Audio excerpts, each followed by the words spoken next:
Veľký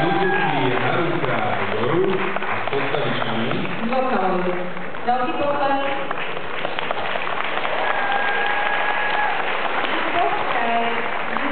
No toto mi teraz vysvetlíte. Počkaj, vy nám zase povedia, že sú to chlapi, hej? Vy ste naozaj všetky ženy, to som správne pochopila, že?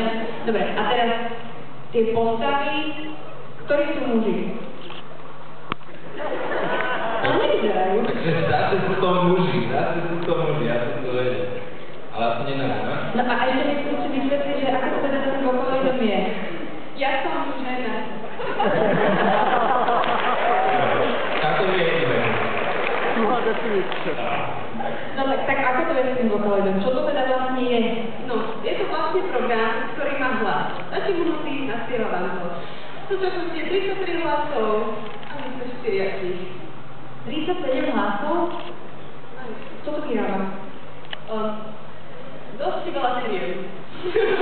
Ktoré sú všetky na svojom konta. Môžeš. Zajtra to bude prednáška. Aha. Fajn, teším sa. Dobre. A ešte musíte to ľudí, aby sme sa zastavili, či ste sa dohadovali, či ste si volali, či ste si SMS-kovali, alebo ja neviem, robili ste na kartečkou. Tak, 3 semestry, musel okresť, takže to nebolo dobré.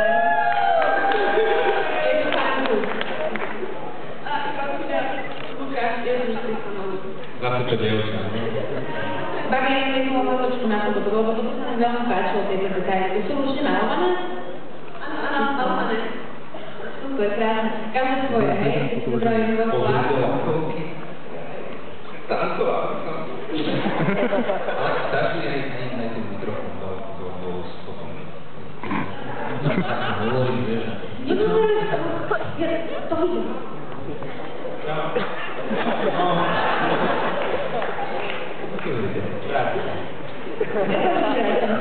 No a ešte mali sme vás na jednu otázočku a to je...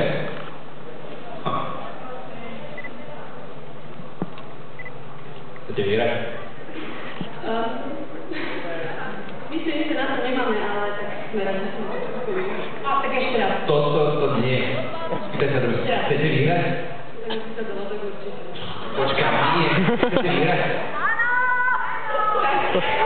Chcete vyhrať? Čo?